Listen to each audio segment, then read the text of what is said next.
So, are audiobooks reading?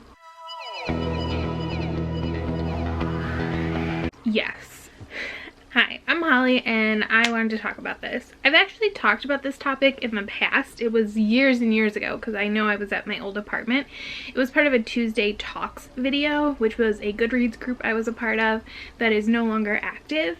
And my thoughts still stand. But I still wanted to talk about this and do a little bit more like in-depth discussion. I also kind of wanted to talk about it because I've seen more and more like critiques or like questioning of audiobook readers, especially the speed at which they listen to their audiobooks. And Murphy's gonna take a bath right now, apparently. More flexible than I am. So I want to start by just talking about like my normal, regular thoughts. So to me personally, it doesn't matter how you read. With your eyes, with your ears, it's all reading. Not everyone likes audiobooks, and that's okay. I used to be like super opposed to audiobooks for me, and they're still not necessarily my favorite, but I'm listening to more and more. But audiobooks, you have to admit, allow for greater accessibility to reading. It allows people with vision impairments and learning disabilities like dyslexia to still enjoy the books that they read. And this isn't something I had thought about before, but I recently watched a Molly Burke video. She is a YouTuber here. I will link her channel down below, and she is visually impaired. She's blind. And she did a video talking about Braille. And she talked about how Braille, the way it's constructed, it's really not great for reading fiction because of how they have to read it. They kind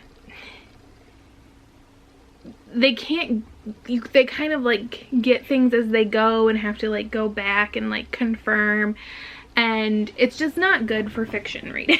Personally, I am like visually impaired in that I wear glasses. I'm actually incredibly nearsighted. But I am not blind. I am able to read with my eyes. And I don't have a reading comprehension or a learning disability. I never have. It's something I've never struggled with. However, I still like audiobooks and still think audiobooks are reading. And honestly, I don't understand why you wouldn't see it as reading, but I try not to judge. Personally, I also don't care how fast you listen to your audiobooks. Generally speaking, most people can listen / comprehend speech faster than a person can actually speak words.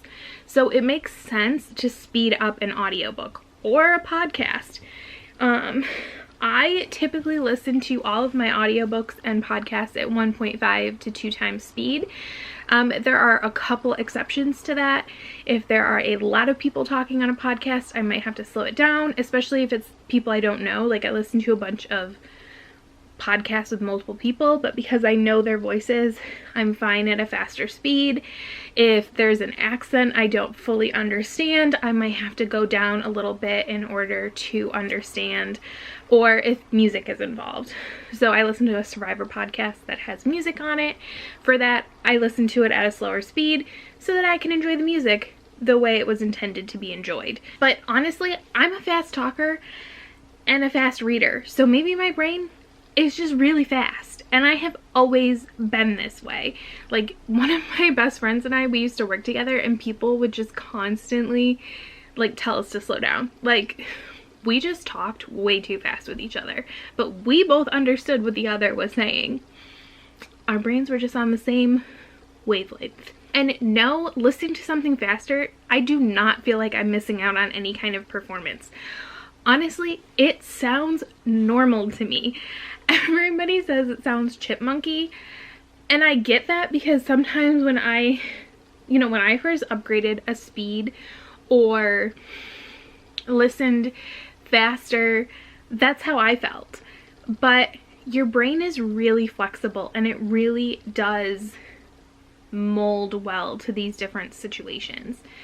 And I feel like these people are talking at a normal speed, and I can get their emotion and their performance, and I don't think I'm losing anything. In fact, a lot of times when I listen to something at one time or normal speed now, it sounds like people are just like talking through molasses, and it's hard for me to listen to. I also personally, at one time speed on almost anything, I just get distracted because it's not moving fast enough for my brain. The brain is a really, really weird, flexible thing. For this video, I also did a little bit of research. I did some, doctor Googling, and I read some articles, and all the ones that I'm gonna like pull from, I'm going to link below so you can check them out. I did read things that I didn't necessarily like utilize, or maybe they were redundant or whatever, but I kind of wanted to talk about what they say, and I think that they bring up some interesting points, but I have some counterpoints. So one article I read was from Time. So the Time article specifically talked about various studies that talked about how with audiobooks and listening to a material versus reading it with your eyeballs, that your reading comprehension is not as good. However, they did make an important distinction that I think is also important when taking something like studies such as these into like the world of booktube and entertainment reading, and that is the difference in level of importance of reading comprehension when it comes to academic and entertainment reading. Those are two different things, and also again, the brain is a flexible thing.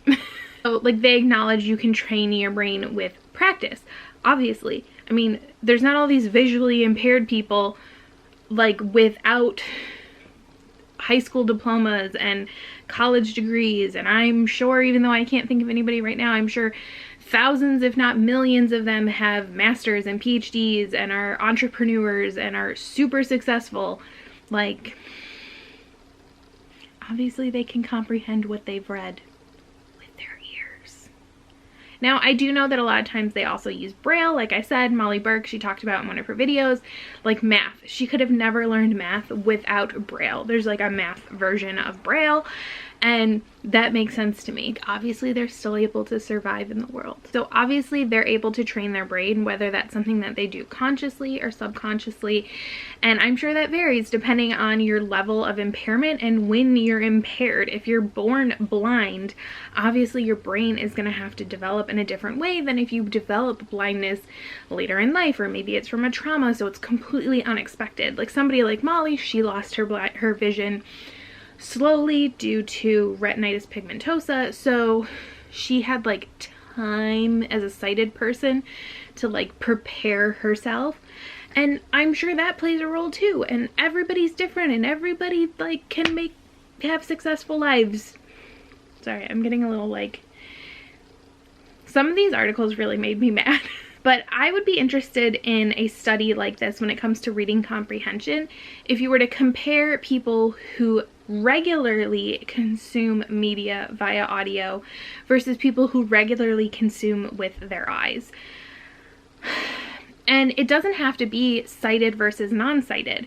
It can be people who just prefer audiobooks. There are tons of sighted people who just prefer audiobooks and prefer podcasts. Well, I would guess, like my hypothesis would be that they would have stronger reading comprehension than somebody who was just given something to listen to that normally reads with their eyes. That's just my own theory. I think that would be an interesting study. In this article, they also talk about distraction being easier with an audiobook, and I'm not a scientist. If you didn't know, I'm not. But I would argue that listening speed has a huge factor in this. Like I said earlier, if I listen to something at 1 time speed, I am super easily distracted. But if I listen to something at 2 times speed, I'm much less likely to get distracted because it's going at the speed at which my brain wants to process the information. It's getting fed through my ears. So again, that's something I'd be interested to know if that is included in these studies. I also read an article from Psychology Today, which treaded a lot of the same ground as the Time article, talking about like engagement and reading comprehension. And I think this is also when I started to get frustrated because apparently because just looking at my notes, they're a little sassy pants for me. And I think that there is a luxury in being able to pick which medium works best for you. And if you do have that luxury, that's great. Like, I have that luxury. I can choose if I want to read a physical book, an ebook, an audiobook. I have that choice. My body allows me to pick, but not everybody does. And it kind of frustrates me that in all of these things I read, they almost never acknowledged that fact, that there are people who literally do not have an option. Like, that's so short-sighted. Is that like a bad pun? It wasn't meant to be one. In this article, they do talk about how audiobooks are a great way for people to engage with nonfiction, and I can say I agree. This was how I started really listening to audiobooks, was by listening to nonfiction. It felt like an easy transition to me because I already listened to podcasts and I really liked podcasts, so nonfiction books felt similar to me. And then I transitioned to adding fiction in as well. But it allowed me to enjoy something that maybe is a little drier or more intimidating to me. And yeah, and I think even if I don't get full reading comprehension out of the nonfiction book I read, it's better than me not reading the nonfiction book. And then I read a Medium article, which is funny because this is the one that most lines up with my personal opinions. It's also the one, sorry, there's like so much light glare, but I'm not turning them off. I don't care. It's interesting that this is the one that I like lines up the most with me, because Medium is just a place where like anybody can post an article versus like Time and Psychology Today. And so these are like institutions. This one talks about people reading more now because of audiobooks, and that is a good thing, and we should always celebrate that. We should celebrate more readers. I think if you are a big fan of reading, and if you think reading is a good thing, a good addition to people's lives, like I do, like if you don't like reading, well, if you don't like reading, you're probably not watching this, but still, if you don't like reading, you're not a bad person. Like, I want to be very clear about this. One of my best friends hates to read. Like, the most she reads is a magazine. She always apologizes to me for it, and I'm like, you do you. Like, it does not impact me. I still think you're a great person. I think you're smart. Like, it doesn't matter. But I do think that reading is a good thing, and it adds to people's lives generally. And so if listening to audiobooks and having an Audible subscription exposes them to more books, that's a win. And I'm never gonna shit on somebody for the way they listen to their book or they read their book or whatever. I don't care. This one also talked about something that I didn't see in the others, and that is the additions that you get with audiobooks, and I completely agree. These additions include things like intonation, tone, those are the same things, word usage, pronunciation, although our audiobooks do pronounce things wrong. There is something to an audiobook because you get a performance. Now, when I read a book, I hear a lot of it in my head. My brain makes a performance, but I can still appreciate a performance. For example, I've talked about this before, the Books of Bayern audiobooks, they're full cast audio, they have music, and they're so well done, particularly Goose Girl, the first one. I literally increased my rating on that book from 4 stars to 5 stars because of the performance quality on the audiobook. It came alive in a magical way, and Shannon Hale's writing is already magical in and of itself, so the fact that it could go beyond that is amazing. But it was just so well done and added an extra layer, and I am so glad I listened to them. This author also addressed something that I didn't see in the other ones that I think is a really good point, and that is that as human beings, we shared stories orally long before we ever wrote anything down. And so why do we look down on the orally sharing of stories now? Like, we should honor that. Is that going too deep? Maybe, but still, we should respect our past and oral storytelling is still a great thing. So what do you think about audiobooks? Do you think it's reading? Do you think people should distinguish how they read? I'm trying to change up how I do this, because I know that personally, like in a wrap up or whatever, I'll say like, I read this or I listened to this, and I'm trying to only do that now when it has a pointed reason for being pointed out. Now, I do say, like, I'm changing how I'm writing wrap-ups on my blog, and in there it's always going to say the source of my book and the way in which I read it. Mainly because I think the source is important. Also for me, I just think it's interesting to know like how much I read of every type of book. But like I track, along with tracking, like I don't just track like physical reads versus audiobook. I do like hardcover, paperback, mass market, audio, ebook. Like I track all of those, so there it doesn't feel that weird to me.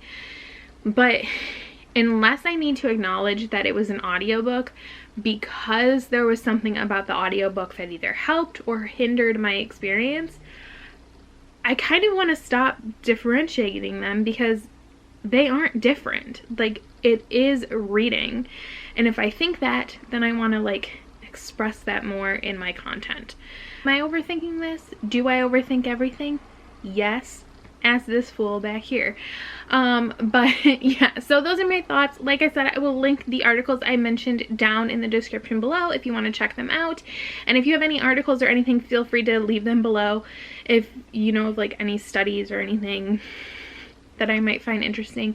These articles are interesting, and like they do talk about more than what I just pulled out of them. At the end of the day, audiobooks are reading. Read however you want to read. Read whatever speed you want to read at. Don't let anybody like judge you or criticize you if you read 1 book a month, 0 books a month, 50 books a month. Everybody's gonna be their own person. It doesn't matter. Don't let the pressure get to you. So those are my thoughts, and I will see you next time. Bye.